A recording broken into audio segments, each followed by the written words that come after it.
Already నేనే right అని అనుకునే వాళ్ళని మనం అసలు కన్విన్స్ చేయలేమండి. కొంతమంది ఉంటారు ఎప్పుడూ వాళ్ళే రైటు, వాళ్ళే కరెక్టు, ఎదుటి వ్యక్తి మాత్రమే తప్పు, ఎదుటి వ్యక్తి అలా ఉండటం వల్లే గొడవలు అవుతున్నాయి తప్పితే మా వల్ల అసలు ఏ గొడవలు అవ్వవు, మేం కారణం కాదు జరిగే గొడవలకి, ఇట్లా అనుకుంటూ ఉంటారు.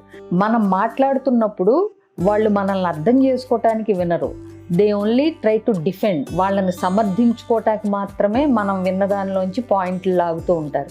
నిజం చెప్పాలంటే అండి, జీవితంలో సక్సెస్ అయిన వాళ్ళు అందరూ స్మార్ట్గా లేరండి. అంటే they are not the smartest of all the group. వాళ్ళు they are open to listen, open to communicate, open to express, open to understand. అంటే వాళ్ళ హృదయం విశాలంగా ఉంటుంది. సో ఇలా మీరు కూడా మీ హృదయ వైశాల్యాన్ని పెంచుకుని ఎదుటి వ్యక్తిని అర్థం చేసుకోవటానికి ప్రయత్నిస్తే చాలా వరకు అంత చిన్న చిన్న గొడవలు చిన్నగానే ఉండిపోతాయి. Thank you.